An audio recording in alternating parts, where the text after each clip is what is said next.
नमस्कार दोस्तों, मैं हूं संजीव कुमार और आप देख रहे हैं मेरे चैनल स्टॉक गुरुकुल। तो इस वीडियो में हम लोग बात करने वाले हैं कुछ क्वार्टर फोर के रिजल्ट आए हैं और रिजल्ट बेसिस पे कौन से लेवल इंपॉर्टेंट होने वाले हैं इस स्टॉक के लिए इस वीडियो में जानने की कोशिश करेंगे। प्लीज वीडियो को पूरा देखिएगा। वीडियो पसंद तो लाइक और चैनल पर नए हो तो कर देना सब्सक्राइब ताकि आने वाली जो भी कंटेंट हो टाइम से मिल पाए। आते हैं सीधा चार्ट पे और बात करते हैं लेवल्स के बारे में। स्टार्टिंग करने वाले हैं एल एन टी फाइनेंस से। अब यहाँ पे एल एन टी फाइनेंस की बात करते हैं तो यहाँ पे लास्ट ट्रेडिंग सेशन के अंदर देखा हमने लगभग 4% की गिरावट देखने को मिली, जहां पे क्लोजिंग देखने को मिली है 173 के आसपास। लेकिन मार्केट बंद होने के बाद इसके रिजल्ट आए हैं और रिजल्ट यहाँ पे काफी बढ़िया देखने को मिले हैं, जहाँ पे इन्होंने प्रॉफिट दर्ज किया है लगभग 15% का ईयरली बेसिस पे। और यहाँ पे एनआईआई की बात करते हैं, यहाँ पे भी अच्छी खासी ग्रोथ देखने को मिली है। लेकिन स्टॉक अगर यहाँ से एक अच्छा खासा गैप अप होता है या फिर फ्लैट ओपन होने के बाद भी अपने को गैप अप दिखाता है, तो बड़े गैप अप के केस में ये रेजिस्टेंस अभी भी अनटेस्टेड है, जिसका रेंज यहाँ पे निकल के आता है 185 से लेकर 190 का लेवल। और इसके बीच में मुझे लगता है कि फंसना नहीं चाहिए। अगर यहाँ पे मिलता है तो definitely we can think for a short trade, मतलब पोर्ट साइड में हम लोग सोच सकते हैं with the stop loss of 190।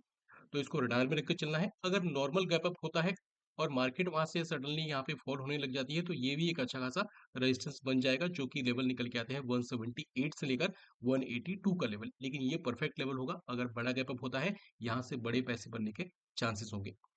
अब यहाँ पे बात करने वाले हैं अगले स्टॉक के बारे में, जो कि आता है आईटी सेक्टर से नाम होने वाला है ओरेकल फाइनेंस का। तो हमने देखा मार्केट के साथ में लगभग मोस्टली स्टॉक जो थे अपने फ्राइडे के सेशन में अपने को अच्छा खासा फॉल दिखाया, तो साथ में इसने भी पार्टिसिपेट किया। लगभग 2% का डिक्लाइन देखने को मिला इनके कंपेयर टू प्रीवियस क्लोजिंग।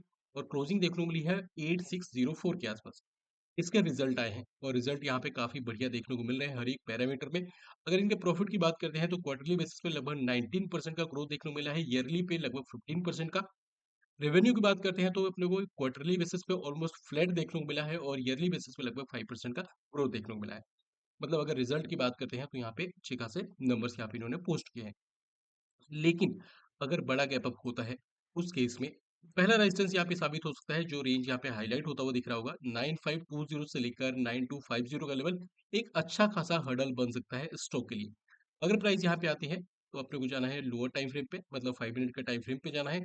वहां पे अपने को कोई भी अपने को बेरिश सेगमेंट देखने को मिलते हैं, लाइक अपने को बेरिश सेगमेंट या फिर अपने को छोटे से टाइम फ्रेम का ब्रेकआउट होता है छोटे रेंज का, definitely we can think for a short with stop loss of 9530 और 40, क्योंकि स्टॉक अपना स्टॉक बड़ा है तो फ्लक्चुएट ज्यादा कर सकता है। लेकिन अगर बाई चांस यहाँ पे स्टॉप लॉस हो जाता है फिर क्या करना है, अपने को रखना है इस लेवल को एज अ बैकअप के तौर पे, जो कि रेंज निकल के आते हैं 10,040 से लेकर 10,280 का लेवल। और मुझे लगता है कि ये भी परफेक्ट लेवल बन सकता है। मतलब अगर स्टॉप लॉस होता है तो स्टॉप लॉस को एक्सेप्ट करना है, लेकिन इसको ट्रैक करना नहीं भूलना है, क्योंकि इसके अंदर एक बड़ी गिरावट आ सकती है। अच्छे खासे अपने को पैसे यहाँ पे बन सकते हैं एफ सेगमेंट में। सॉरी। अब यहाँ पे बात करते हैं, अगर यहाँ पे गिरावट आती है किसी कमेंट्री की वजह से या फिर कुछ यहाँ पे ब्रोकर्स इसके टारगेट को रिड्यूस करते हैं, उस केस में अगर यहाँ पे गैप डाउन ओपन होता है तो अपना सपोर्ट का रेंज होगा जो कि होगा 8044 से लेकर 7760 का लेवल। अभी के अकॉर्डिंग ठीक ठाक तो सपोर्ट है, लेकिन बिना कंफर्मेशन के साथ में बाइंग के साथ में नहीं जाना है। रिजल्ट है काफी ज्यादा अपने को उछल को देखने को मिल सकती है। अब बात करने वाले हैं तेजस नेटवर्क के बारे में, जो कि अपना इक्विटी काउंटर में आता है। अब यहाँ पे अगर बात करते हैं तो यहाँ पे भी अच्छी खासी गिरावट देखने को मिली और अपने देखा कि इन्होंने रिजल्ट पोस्ट किया है। रिजल्ट की अगर बात करते हैं तो इन्होंने प्रॉफिट के कंपेयर में इन्होंने लॉस पोस्ट किया है। और लॉस की अगर बात करते हैं तो ईयरली बेसिस पर लास्ट टाइम इन्होंने प्रॉफिट दर्ज किया था 147 करोड़ का, और जबकि इस टाइम इन्होंने लॉस पोस्ट किया है ऑलमोस्ट 72 करोड़ का। हर एक पैरामीटर में देखें तो ऑलमोस्ट अपने को नेगेटिव यहाँ पे रिटर्न देखने को मिल रहे हैं। तो स्टॉक की अगर बात करते हैं तो क्लोजिंग देखने को मिली है 858 के आसपास। एक लेवल अपने मार्क के चलना है जो कि होगा 800 का लेवल। अगर 800 के नीचे क्लोजिंग देखने को मिल जाती है तो आने वाले टाइम में और भी बुरे हालात अपने को देखने को मिलेंगे स्टॉक में, जहां पे 750 से 740 का लोअर साइड में पहला टारगेट हो सकता है। उसके बाद देखेंगे 780 सॉरी 680 से लेकर 640 650 तक के दूसरे टारगेट भी यहाँ पे देखने को मिल सकते हैं। अब बात करने वाले हैं अगले स्टॉक के बारे में, जो कि नाम निकल के आता है फोर्स मोटर्स का। फोर्स मोटर्स के पहले रिजल्ट के बारे में बात करते हैं। अगर इसके रिजल्ट की बात करते हैं तो यहाँ पे रिजल्ट इन्होंने पोस्ट किया है, काफी ज्यादा तोड़ फोड़ वाले रिजल्ट पोस्ट किए हैं। हर एक पैरामीटर में काफी बम्पर रिजल्ट है। क्वार्टरली की बात करते हैं तो क्वार्टरली में लगभग 277% का उछाल देखने को मिला है, जबकि ईयरली से कंपेयर करने जाते हैं तो वहां पे लगभग 212% का उछाल देखने को मिला है इनके प्रॉफिट के अंदर। रेवेन्यू की बात करते हैं तो हर एक पैरामीटर में अपने को सिर्फ ग्रोथ और सिर्फ ग्रोथ देखने को मिले हैं। अब बात करते हैं इसके लेवल्स के बारे में। हमने देखा लास्ट ट्रेडिंग सेशन के अंदर इसकी क्लोजिंग देखने को मिली है 9161 के आसपास। अगर अपने को जाना है ब्रेकआउट के साथ में, तो जब तक इस लेवल को क्रॉस ना करे, सस्टेन ना करे, मुझे लगता है फ्रेश खरीदारी थोड़ा सा रिस्की हो सकता है। तो एक लेवल यहाँ पे मार्क करके चलना है जो कि होगा 9430 9425 का। इसके ऊपर सस्टेन करने पे हम लोग देखेंगे एक अच्छा खासा अपर साइड देखने को मिलेगा। और यहाँ पे किसी भी कमेंट्री या फिर मार्केट के बिहेवियर की वजह से अगर कोई यहाँ पे फॉल देखने को मिलता है, तो इस रेंज को मार्क करके चलेंगे जो कि अभी के अकॉर्डिंग सपोर्ट नजर आता है, जो कि रेंज होगा 8690 से लेकर 8295 या फिर 8300 का लेवल। कंफर्मेशन के साथ में जाना है, किसी भी तरीके से ज्यादा एग्रेसिव करके खरीदारी नहीं करनी चाहिए। अब यहाँ पे बात करने वाले हैं महिंद्रा हॉलिडेज के बारे में। महिंद्रा हॉलिडेज की बात करते हैं तो यहाँ पे लगभग 17 पॉइंट्स का गिरावट देखने को मिला प्रीवियस सेशन के अंदर। लगभग 6% का फॉल देखने को मिला सिंगल डे के अंदर। अब यहाँ पे बात करें तो पहले अगर प्राइस एक्शन की बात करते हैं तो ये ऑलरेडी एक रेजिस्टेंस फेस करता हुआ दिख रहा था। उसके बाद जब हमने देखा मार्केट क्लोज होने के बाद इसके रिजल्ट आते हैं, और रिजल्ट की बात करते हैं तो यहाँ पे अपने को देखने को मिला है थोड़े से मिले जुले संकेत, जहाँ पे ईयरली बेसिस पे प्रॉफिट में डिक्लाइन, क्वार्टरली बेसिस में लगभग 110% का ग्रोथ देखने को मिला इनके प्रॉफिट के अंदर। अब यहाँ पे रेवेन्यू में बात करते हैं तो ईयरली बेसिस पे यहाँ पे भी डिक्लाइन है, लेकिन क्वार्टरली बेसिस पे लगभग 15% की उछाल देखने को मिली है। तो यहाँ पे अगर देखें तो नंबर्स यहाँ पे मिले-जुले नज़र आते हैं। क्लोजिंग की बात करते हैं तो लगभग 300 के आसपास क्लोजिंग देखने को मिली है। एक लेवल मार्क करके चलना है जो कि होगा 283 या फिर 280 का लेवल। अगर इसके नीचे क्लोजिंग देखने को मिलती है, आने वाले टाइम में और भी बड़े फॉल यहाँ पे देखने को मिल जाएँगे, तो स्टॉक को थोड़ा-सा रडार में रख के चलेंगे। अगर इसके नीचे फॉल मिलता है तो मुझे लगता है कि थोड़ा-सा यहाँ पे शॉर्ट टर्म के लिए और भी पैनिक यहाँ पे देखने को मिलेगा। और अगर अपने को जाना है अभी के अकॉर्डिंग बाइंग के साइड में, तो जब तक ये इस लेवल के ऊपर प्रॉपर तरीके से सस्टेन ना करे, जो कि रेंज निकल के आता है 330 से लेकर 334 35 का लेवल, उसके ऊपर ही ब्रेकआउट होगा, अदरवाइज अपने को अगेन अपने को फॉल देखने को मिल सकता है। बात करने वाले हैं एनडीटीवी के बारे में। एनडीटीवी जो कि ऊपर के लेवल से काफी ज्यादा करेक्ट हो चुका है जब से इसको अदानी ने खरीदा है। अब यहाँ पे इसके नंबर्स की बात करते हैं तो इन्होंने जो नंबर्स पोस्ट किए हैं काफी ज्यादा अपने को खराब नंबर यहाँ पे देखने को मिल रहे हैं हर एक पैरामीटर में। ईयरली पे आते हैं तो लगभग अपने को सॉरी, ईयरली पे आते हैं तो ईयरली पे अगर कंपेयर करने जाते हैं तो लास्ट टाइम भी इन्होंने लॉस ही पोस्ट किया था, जो कि पोस्ट किया था 8.46 करोड़ का। जबकि इन्होंने इस बार लॉस पोस्ट किया है 60.88 करोड़ का लॉस, मतलब काफी बड़ा लॉस इन्होंने इस बार पोस्ट किया है। क्वार्टरली भी जाते हैं तो यहाँ पे भी अच्छी खासी यहाँ पे लॉस में इजाफा देखने को मिला है। यहाँ पे अगर जाते हैं रेवेन्यू में तो यहाँ पे उछाल है ईयरली बेसिस पे, लेकिन क्वार्टरली बेसिस पे यहाँ पे भी डिक्लाइन देखने को मिला है। अब यहाँ पे अगर नंबर्स की बात करते हैं तो यहाँ पे अगर स्टॉक की बात करते हैं तो 123 के आसपास क्लोजिंग देखने को मिली है। अभी के अकॉर्डिंग ये सपोर्ट होने वाला है। जो रेंज निकल के आते हैं अपने पास 114 से लेकर 107 का लेवल, जब तक लेवल कायम है तब तक स्टॉक के लिए अभी भी आस बची हुई है। लेकिन अगर ये सस्टेन होना स्टार्ट करता है 105 के नीचे क्लोजिंग के बाद, मुझे लगता है कि आने वाले टाइम में 90 85 के लोअर लेवल बड़े आसानी से देखने को मिलेंगे, क्योंकि उससे पहले कोई भी अपने पास बढ़िया सपोर्ट नजर नहीं आते हैं। अब यहाँ पे बात करने वाले हैं पूना वाला फिनकॉप के बारे में। फिनकॉप की बात करते हैं तो लगभग अपने को यहाँ पे भी 5% का डिक्लाइन देखने को मिला सिंगल डे के अंदर। और यहाँ पे अगर स्टॉक की बात करते हैं तो काफी ज्यादा नीचे से खरीदारी आ चुकी थी। उसके बाद हमने देखा कि इस लेवल के आसपास का इसने रेजिस्टेंस फेस किया, जहाँ पे मल्टीपल रेजिस्टेंस प्लस गार्बेज सा सप्लाई जोन था। अब यहाँ पे पहले इसके रिजल्ट की बात करते हैं। इसके अगर रिजल्ट की बात करते हैं तो वैसे रिजल्ट इसका खराब आया है, लेकिन मैंने यहाँ पे शायद पोस्ट करना भूल गया हूँ। इसके रिजल्ट वैसे खराब आए हैं, लेकिन अब यहाँ पे लेवल्स के अकॉर्डिंग जाने की कोशिश करते हैं। अगर इसमें कोई बड़ा गैप अप भी देखने को मिलता है तो पहला हर्डल ये होगा, स्टॉक ऑलरेडी एफएनओ में लिस्टेड है। पहला अपने पास रेजिस्टेंस ये होने वाला है, लेकिन अगर कोई बड़ा गैप अप देखने को मिल जाए, उस केस में इस लेवल को रडार में लेकर चलेंगे, जो कि होगा 428 से लेकर 438 37 का लेवल, जो कि एक परफेक्ट लेवल बन सकता है पुट बाइंग के लिए। कंफर्मेशन के साथ में जाना है, लोअर टाइम फ्रेम के ऊपर कोई रेंज का ब्रेक डाउन होता है या फिर कुछ बेयरिश सेगमेंट बनाता है, उसके बाद ही अपने को एंट्री लेनी है। बात करते हैं अगर यहाँ पे रिजल्ट के बेसिस पे या फिर किसी कमेंट्री के बेसिस पे कोई बड़ा गैप डाउन हो जाता है, उस केस में एक बढ़िया सपोर्ट लेवल निकल के आता है अभी के अकॉर्डिंग, जो कि होगा 355 से लेकर 335 का लेवल।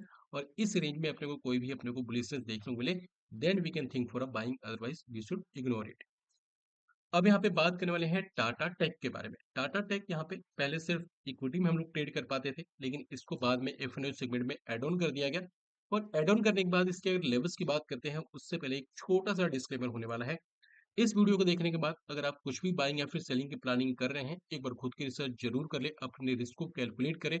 अगर आपको ऐसा लगता है किसी भी पर्टिकुलर ट्रेड या फिर स्टॉप लॉस के ट्रेड या फिर पर्टिकुलर इंडेक्स के अंदर बाइंग या फिर सेलिंग करने से कोई बड़ा स्टॉप लॉस हो सकता है, आपके कैपिटल का बड़ा हिस्सा वाइप आउट हो सकता है, वैसे ट्रेड को जितना ज्यादा हो सके उतना इग्नोर करके चलें। इस वीडियो में बताए गए जो भी लेवल से मेरी खुद की स्टडी है, और वीडियो को देखने के बाद किसी भी पर्टिकुलर ट्रेड के अंदर बाइंग या फिर सेलिंग की कोई सलाह नहीं होने वाली है।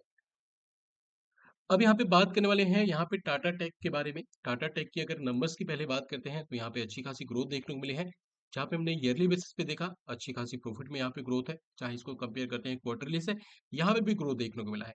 रेवेन्यू में यहाँ पे माइनस अपने को डिक्लाइन देखने को मिला है, और यहाँ पे अगर जाते हैं इबिटा में, तो यहाँ पे भी अपने को हल्का सा डिक्लाइन ही देखने को मिला है। तो यहाँ पे देखें तो मिले जुले संकेत नजर आते हैं, स्टॉक काफी ज्यादा करेक्ट हो चुका है। अब यहाँ पे अगर बात करते हैं क्लोजिंग की, तो 693 के आसपास क्लोजिंग देखने को मिला है, लेकिन अगर कोई इसमें बड़ा गैप अप देखने को मिल जाए कमेंट्री बेसिस पे, या फिर मार्केट को इसके रिजल्ट पसंद आ जाए, उस केस में अपने को ये लेवल यहाँ पे रडार में रख के चलना है, जो कि होगा 775 से लेकर 805 का लेवल, जो कि एक परफेक्ट लेवल बन सकता है शॉर्ट मारने के लिए, जहाँ पे कंफर्मेशन के साथ में जाएंगे। लेकिन बाई चांस अगर ब्रेक कर जाता है, फिर क्या करना है? अगर ब्रेक कर जाता है, तो जैसे हमने यहाँ पे सेलेक्ट किया था ओ एफ एस एस के अंदर बैकअप प्लान, ये अपना ये होने वाला है, क्योंकि इसके अंदर जो फॉल आएगा वो अच्छा खासा आ सकता है। तो इसको रडार में रख के चलेंगे, अच्छे खासे पैसे यहाँ से बन सकते हैं। अब यहाँ पे बात करने वाले हैं इक्विटी के बारे में। एक और स्टॉक निकल के आता है, जो कि होगा डीसीबी बैंक का काउंटर। डीसीबी बैंक की बात करते हैं, तो यहाँ पे इसके अर्निंग आए हैं, और अर्निंग की अगर बात करते हैं तो काफी बढ़िया यहाँ पे इजाफा देखने को मिला है इनका प्रॉफिट के अंदर। जहाँ पे ईयरली बेसिस पे हमने देखा लगभग 14% का ग्रोथ देखने को मिला इनके प्रॉफिट के अंदर। एनआईआई की बात करते हैं, तो यहाँ पे भी अच्छा खासा ग्रोथ देखने को मिला है। ग्रोस एनपीए की बात करते हैं तो डिक्लाइन है, जो कि बैंकिंग के लिए ज्यादा अच्छा होता है। अब यहाँ पे क्लोजिंग देखने को मिला है 127 के आसपास। अब अगर बात करते हैं ब्रेकआउट या फिर खरीदारी के लिए, तो जब तक ये 132 के ऊपर सस्टेन न करे, मुझे लगता है खरीदारी करना उचित नहीं होगा। और अगर बात करते हैं कोई डिक्लाइन देखने को मिला, कोई गैप डाउन देखने को मिलता है, इस केस में एक बढ़िया सपोर्ट निकल के आता है, जो कि होगा 119 से लेकर 113 का लेवल, जहाँ पे कोई बुलिशेस अगर देखने को मिले, then we can think for a buying. अब बात करने वाले हैं श्रीराम फाइनेंस के बारे में। श्रीराम फाइनेंस की अगर बात करें, उससे पहले छोटी सी रिक्वेस्ट है, अगर वीडियो को अभी तक आपने देखा है, तो प्लीज वीडियो को लाइक, चैनल पर नए हो तो कर देना सब्सक्राइब, ताकि हम लोग जो भी कंटेंट टाइम से मिल पाए। और अगर आपने अभी तक हमारे टेलीग्राम चैनल को ज्वाइन नहीं किया है, तो जाइए फटाफट वीडियो के डिस्क्रिप्शन बॉक्स में, और जो लिंक है उसके साथ आप लोग ज्वाइन करके चल सकते हैं, जहाँ पे जो भी रिसर्च होती है फ्री ऑफ कॉस्ट आपके साथ शेयर की जाती है। अब अगर श्रीराम फाइनेंस के नंबर्स की बात करते हैं, तो नंबर्स यहाँ पे देखें तो काफी बढ़िया यहाँ पे देखने को मिला है ईयरली बेसिस पे, चाहे बात करें इनके प्रॉफिट की या फिर बात करें इनके एनआईआई की। तो यहाँ पे दोनों नंबर्स यहाँ पे बढ़िया देखने को मिल रहे हैं। लेकिन अगर इसके प्राइस एक्शन की बात करते हैं, तो ये ऑल टाइम हाई का एक बढ़िया सप्लाई जोन था, जहाँ पे एंट्री मिलती है, और एंट्री मिलने के बाद अच्छा खासा फॉल, और साथ में यहाँ पे ब्लैक फ्राइडे का यहाँ पे तड़का लगता हुआ दिखा, लगभग जहाँ पे 6 से 7% का डिक्लाइन देखने को मिला। अब क्लोजिंग देखने को मिली है 655 के आसपास। अभी के अकॉर्डिंग ये सपोर्ट निकल के आता है, जो कि होगा 615 से लेकर 590 का लेवल। कोई यहाँ पे बुलिशेस देखने को मिलता है, एक अच्छी खासी यहाँ पे शॉर्ट कवरिंग यहाँ पे आ सकती है। लेकिन जब तक बड़ा गैप अप अगर इस केस में हो जाता है, तो जब तक ये लेवल कायम है, और जब तक ये बड़ा रेजिस्टेंस हम लोग इसको अब यहाँ से ड्रॉ कर सकते हैं, क्योंकि फॉल अब यहीं से आ चुका है, तो 700 से लेकर 730 का एक रेंज होगा, जो कि एक बड़ा हर्डल साबित हो सकता है स्टॉक के लिए। इसके बीच में अगर एंट्री होती है, और अपने को थोड़े से भी नेगेटिव सेंटिमेंट देखने को मिलते हैं, then we can think for a short trade. अब बात करने वाले हैं डॉक्टर लाल पैथ के बारे में। डॉक्टर लाल पैथ पहले अपना एफएनओ में हुआ करता था, लेकिन इसको अब बाहर कर दिया गया है, और स्टॉक के रिजल्ट आए हैं, और रिजल्ट काफी ज्यादा बढ़िया देखने को मिले हैं। ईयरली बेसिस पे देखते हैं, तो लगभग लास्ट टाइम इन्होंने पोस्ट किया था 845 मिलियन का प्रॉफिट, जबकि इस टाइम इन्होंने प्रॉफिट दर्ज किया है 1.55 बिलियन का प्रॉफिट। मतलब काफी ज्यादा बड़ा प्रॉफिट इन्होंने दर्ज किया है। एस्टिमेट की बात करते हैं, तो इन्होंने एस्टिमेट लगाए थे 1 बिलियन के, जबकि इन्होंने पोस्ट किए हैं उससे भी लगभग 50% ज्यादा। हर एक पैरामीटर में रिजल्ट यहाँ पे काफी बढ़िया देखने को मिल रहे हैं, जिसके बेसिस पे हमने देखा था स्टॉक ने अच्छी खासी रिकवरी भी दिखाई थी। बाद में अपने को थोड़ी सी नेगेटिव ऊपर से सेलिंग देखने को मिली। अब क्लोजिंग की बात करते हैं, तो 2911 के आसपास क्लोजिंग देखने को मिली है। एक ये जो हमने रेंज मार्क किया था लास्ट टाइम भी, वो अभी भी कायम है। तो अपने को हायर रेंज मार्क करके चलना है, जो कि होगा 2943 या फिर 2950 का। उसके ऊपर जब तक प्रॉपर तरीके से क्लोजिंग देखने को ना मिले, मुझे लगता है कि फ्रेश नहीं खरीदारी करनी चाहिए। अगर जैसे ही क्लोजिंग या फिर सस्टेन होता हुआ दिखता है, एक अच्छा खासा आपने को ऊपर के लेवल देखने को मिलेंगे, जहाँ पे 2990 का पहला टारगेट होगा, 3000 का सेकंड टारगेट, और हो सकता है 3100 तक के टारगेट यहाँ पे पहुंच सकते हैं। बात करते हैं अभी के लिए शॉर्ट टर्म सपोर्ट के लिए, तो जब तक ये 2690 के लेवल को ब्रेक करके सस्टेन ना करे, मुझे लगता है कोई फ्रेश पैनिक देखने को नहीं मिलनी चाहिए। अगर ब्रेक करके सस्टेन करता है, देन इसके अंदर अच्छी खासी गिरावट भी देखने को मिलेगी। अब बात करने वाले हैं हिंदुस्तान जिंक के बारे में।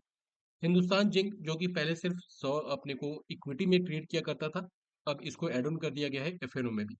हमने देखा लास्ट ट्रेडिंग सेशन में लगभग यहाँ पे 3% की गिरावट देखने को मिली, क्लोजिंग देखने को मिली है डबल डबल 45 के आसपास। अब यहाँ पे इसको जो रिजल्ट आए हैं, सीएनबीसी ने एस्टिमेट लगाए थे और 2615 करोड़ का प्रॉफिट आना चाहिए था, जबकि इन्होंने उससे काफी ज्यादा अच्छा खासा प्रॉफिट इन्होंने दर्ज किया है। लगभग 3000 एबव इन्होंने प्रॉफिट दर्ज कर दिया है। अब यहाँ पे अगर देखते हैं इसके लेवल्स की, तो जब तक ये 480 के ऊपर सस्टेन नहीं करता, मुझे लगता है कि इसमें अवॉइड करना चाहिए। लेकिन 480 के ऊपर सस्टेन करने पे एक बढ़िया उछाल देखने को मिलेगा, जहाँ पे 490 का पहला टारगेट होगा, 497 से लेकर 500 का दूसरा टारगेट होगा, और हो सकता है 507 से लेकर 520 या फिर 15 तक के भी टारगेट देखने को मिल जाए। लेकिन काफी इंपॉर्टेंट है 480 के ऊपर सस्टेन कर। अब यहाँ पे बात करने वाले हैं हिंदुस्तान पेट्रो के बारे में। हिंदुस्तान पेट्रो रिजल्ट काफी यहाँ पे बढ़िया देखने को मिले, जहाँ पे हमने देखा क्वार्टरली बेसिस पे लगभग 33% से भी ज्यादा का ग्रोथ देखने को मिला है। EBITDA में जाते हैं तो यहाँ पे भी बढ़िया उछाल देखने को मिला, मार्जिन में जाते हैं तो यहाँ पे भी लगभग डबल से भी ज्यादा का ग्रोथ देखने को मिला, जिसके बेसिस पे हमने देखा इंट्राडे में स्टॉक ने अच्छे खासे हाई लगाए, लेकिन मार्केट ने सपोर्ट न करने के कारण अगेन ऊपर से सेलिंग देखने को मिली, और साथ में जो यहाँ पे लास्ट टाइम हमने देखा था इस लेवल से सेलिंग देखने को मिली थी, उसको भी इसने फेस किया। तो अभी जो लास्ट टाइम हमने वीडियो में एक बार साझा किया था, वो लेवल अभी भी कायम है, अभी तक इसके ऊपर सस्टेन नहीं कर पाया।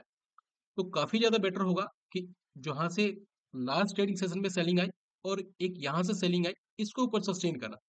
तो अगर इस लेवल को हम लोग यहाँ पे मार्क करते हैं, तो ये अपने पास जो लेवल निकल के आता है, ये है 665 या फिर 63 का लेवल। इसके ऊपर सस्टेन करने का मतलब है एक बड़े ऊपर के लेवल देखने को मिलने चाहिए। शॉर्ट टर्म में पहला टारगेट होगा, जो कि होगा 680 का, उसके बाद 700, 720, और 720 को ऊपर सस्टेन करने का मतलब है और भी ऊपर के अच्छे खासे लेवल देखने को मिल जाएंगे।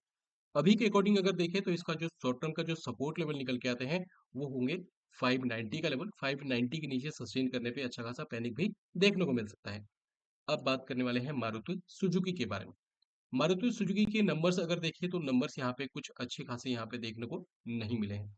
इन्होंने एस्टिमेट लगाए थे 38.4 बिलियन का प्रॉफिट होना चाहिए था, जबकि इन्होंने प्रॉफिट दर्ज किया है 37 बिलियन का। और इनके अगर मैनेजमेंट की बात करते हैं, तो उन्होंने भी थोड़ा सा ये स्टेटमेंट दे दिया है कि हाउस होल्ड के स्पेंडिंग के कारण जो ऑटो कंपनीज है उसके अंदर उतने अच्छे खासे अपने को नंबर्स देखने को नहीं मिले हैं, जो कि मार्केट के लिए, ऑटो कंपनी के लिए थोड़ा सा डिक्लाइन वाले यहाँ पे नंबर्स यहाँ पे निकल के आते हैं। अब अगर बात करते हैं मारुति के बारे में, तो क्लोजिंग देखने को मिली है 11,700 के आसपास, और अगर यहाँ पे इस कैंडल को हम लोग छोड़ दें, तो एक लंबे टाइम से एक रेंज में फंसा हुआ है।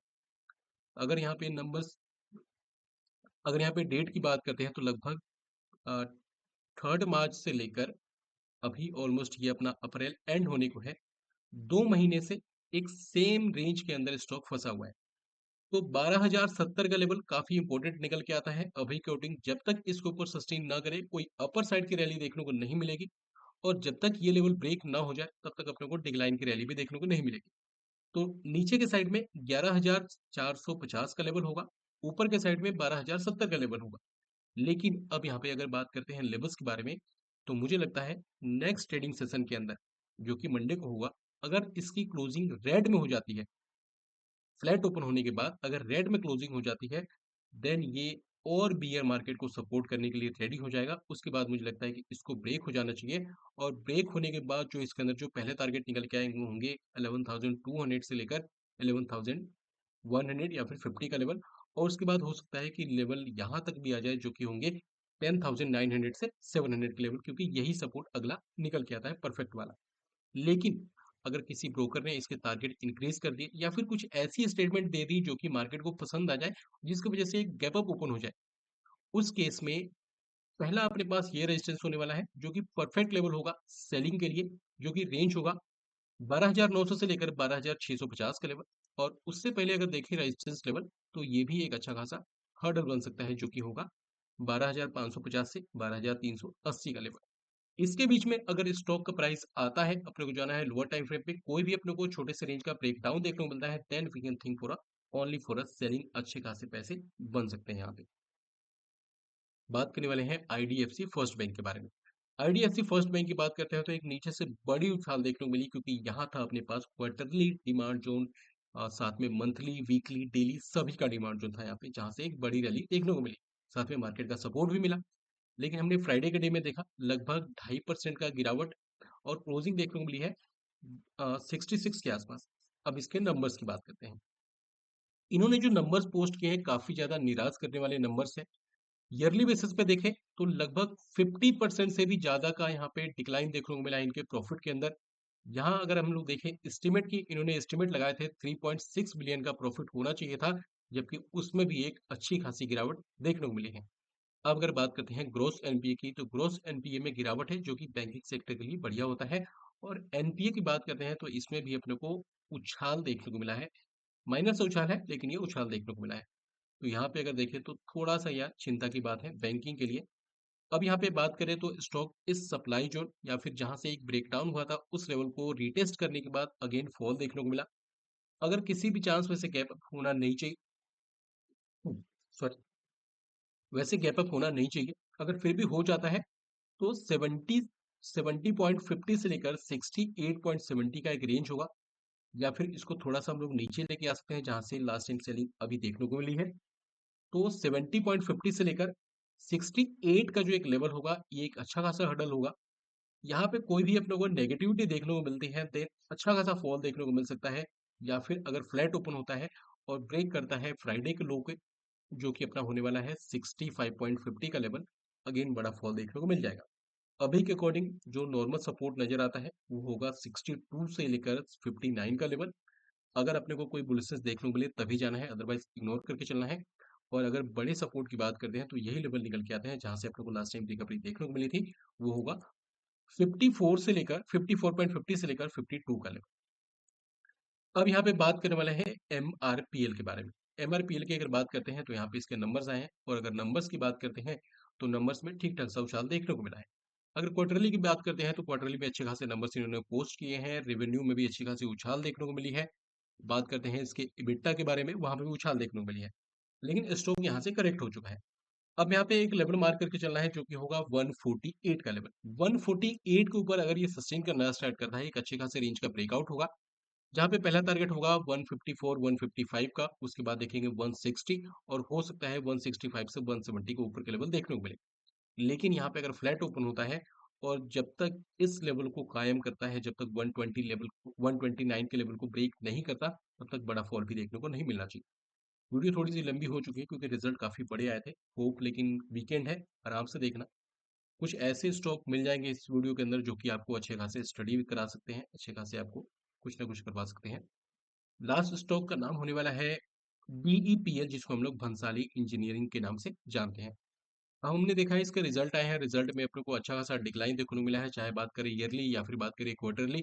हर एक पैरामीटर में नंबर्स थोड़े से खराब देखने को मिल रहे हैं। अब स्टॉक की बात करते हैं तो लगभग 110 के आसपास क्लोजिंग देखने को मिली है। 102 103 का एक लेवल मार्क करके चलना है, जब तक लेवल कायम है तब तक तो ठीक है। लेकिन अगर इसके नीचे क्लोजिंग हो जाती है, एक अच्छा कैंडिडेट बनेगा डिक्लाइन के लिए स्टॉक, अपना इक्विटी में ही है, तो उसके अकॉर्डिंग आप लोग ट्रेडिंग प्लान कर सकते हैं। अगर आपको जाना है ब्रेकआउट के साथ में, तो जब तक अभी के लिए 117 116 के ऊपर सस्टेन ना करे, कोई फ्रेश खरीदारी रिस्की हो सकती है। तो ये थी अपनी स्टडी आने वाले क्वार्टर फोर के जो भी रिजल्ट आए हैं इस स्टॉक के लिए। तो जो लेवल्स हैं होप आपके लिए बस आपको समझ में आए होंगे। अगर वीडियो से कुछ सीखने को मिला है, प्लीज वीडियो को लाइक, चैनल में हो तो करना सब्सक्राइब। मिलते हैं नए वीडियो में नए टॉपिक के साथ में, तब तक के लिए bye, take care and keep watching my video.